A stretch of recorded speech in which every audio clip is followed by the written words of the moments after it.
Hello, I'm going to implement a counter machine, and that counter machine will have three instructions. We'll be able to increment a register, decrement a register, and jump to a different program instruction if register naught is not 0. And this, I think, is equivalent to, it's Turing equivalent, so it can perform any computation, although possibly not given the memory constraints that this thing has. So if we look at our instructions, we have inc, dec, j and z for jump not 0, and here are the opcodes I've decided on. We'll split these up in two ways. So the first two most significant bits, these two, will be used to decode our instructions. So they're unique to the instruction. So increment is 0, 0, decrement 0, 1, and jump not 0 is 1, 0. So they're going to be used in our decoder, and the lower bits will be used for different purposes depending on the instruction. So if we're performing an increment or decrement, then we'll take the least significant bit and use that to select which register we're going to increment or decrement. The jump not 0 instruction will use the lower two bits to determine which program, which instruction address we jump to. So we'll change the program counter's value to the value of this essentially. So if we go ahead and put our initial part of the counter machine in, so we'll want something that selects between some registers down here, and that'll be one input. And we'll need the other input as 1, so that will allow us to increment or decrement. We'll need some registers to actually store values in. We'll need a demultiplexer to select between outputs. We need some more registers on the outputs here, which will need to be linked up to their counterparts down here. So there we go. We need to have somewhere to have instructions. So let's have some instructions down here. Just move them up one. And they'll be selected by a multiplexer.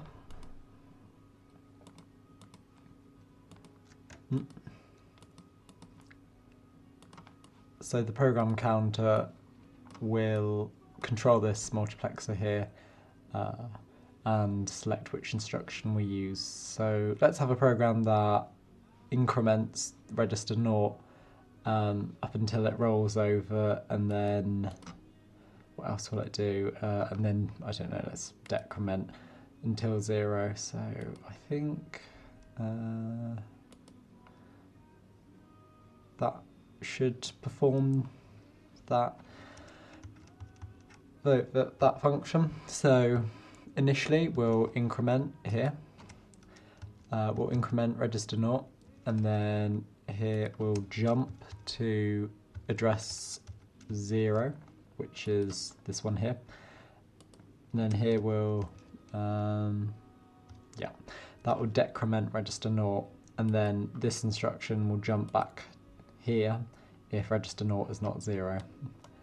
So where do we want the output of this to go? So this is our instruction, so we want this to go into our decoder, which we haven't built yet. So let's build that now. What we're going to do is we're going to use a multiplexer based design, which will allow us to use a very generic design principle to implement the decoder. So what we're going to do is we're going to feed the going to need to have a fan out here, I should imagine. So what I'm doing is I'm feeding the instruction into this multiplexer here, and actually I want the upper bits of the instruction fed into this multiplexer, and then we'll talk about what it does. So I'm going to need a split merge, which allows me to get the upper bits. So I'm going to stick that first, as I'm primarily interested in the upper bits. So because we've got two uppermost bits, we can use that to control a 4-input multiplexer.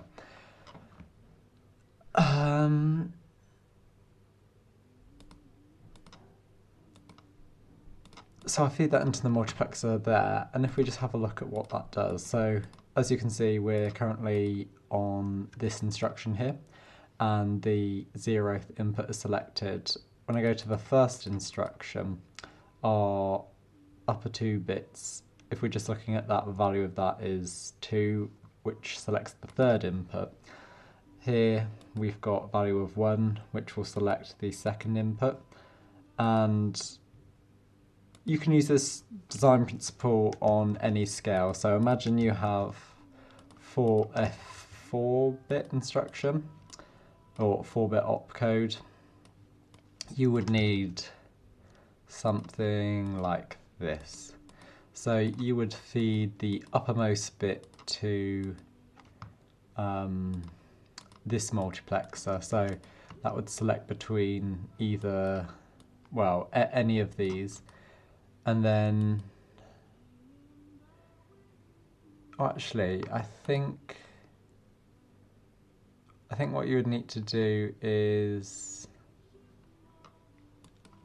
okay, imagine 3 bits. We'll do 3 bits first. So if you have 3 bits, what you can do is you can feed in the most significant bit of the instruction to this one, which will select between these two, and then the 2 least significant bits into these multiplexers, and that gives you 8 options in total, these ones down here. Yeah, so if you have a 4-bit opcode, you can feed the upper 2 bits to this first multiplexer, which will select between all of these, and the lower 2 bits to all of these multiplexers, so they'll be chained like this. And that gives you 16 inputs in total. So this would be 0, 0, 0, 0. This would be 1, 1, 1, 1. And obviously you can feed in the necessary decode signals into there, you know, with switches, like what we will do now.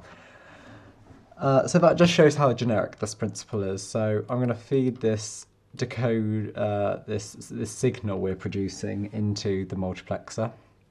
So if we select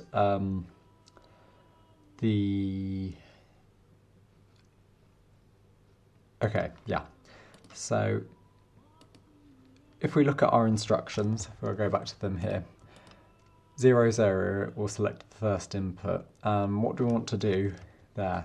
If we select the first input of this multiplexer, we want to create a signal for this multiplexer that selects either this register or that one based on the least significant bit of the instruction, which is this bit here. So we need to get that bit and we need to feed it into the multiplexer. We just want that bit, we don't want this bit as well. And what we can do is, unfortunately, in real life what you do is you just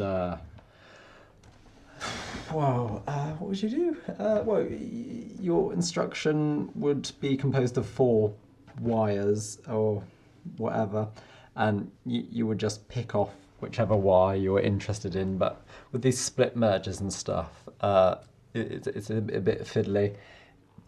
If you want to get the least significant bit, you end up getting that out with the second least significant bit. So you get the lower 2 bits out, which is not what you want, as that will screw up your multiplexer.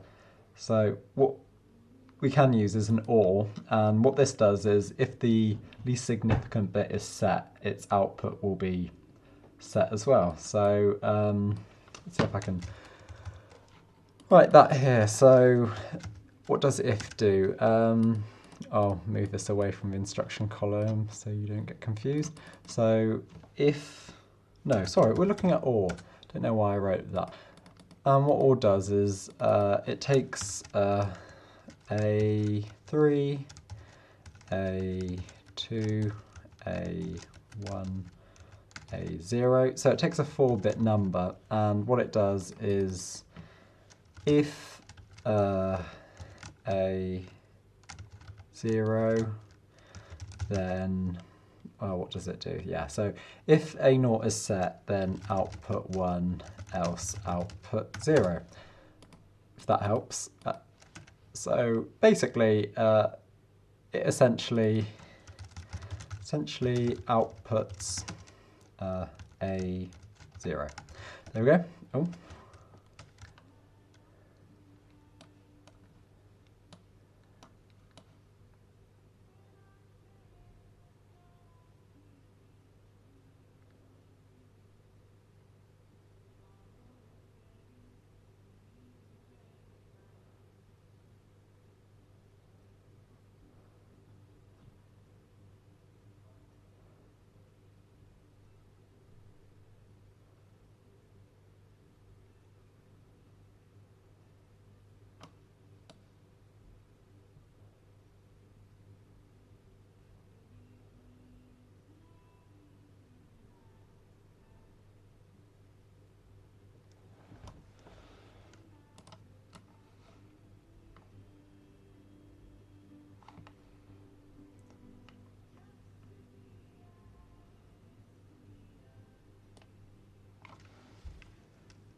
So what had occurred was I was feeding the whole instruction into these multiplexers here. So I just changed this a bit to make it a bit simpler to debug, as it was a bit of a mess before, and I saw that I had a cable coming from here, so the whole instruction, going into this multiplexer, and as you can see, you're going to get the lower two bits selecting things, which is definitely not what you want. And yeah, that was what caused the buggy behavior. So if we now speed this up a bit, kern watch register not increment and then decrement repeatedly. So that's there's not much more to building a counter machine. I'm going to do another video on showing how you design these decoder stages, as I don't think I was explicit enough in this video. So if I do put that up, as well as this one, I recommend you watch the earlier one first. Thank you for listening. I hope it was reasonably useful.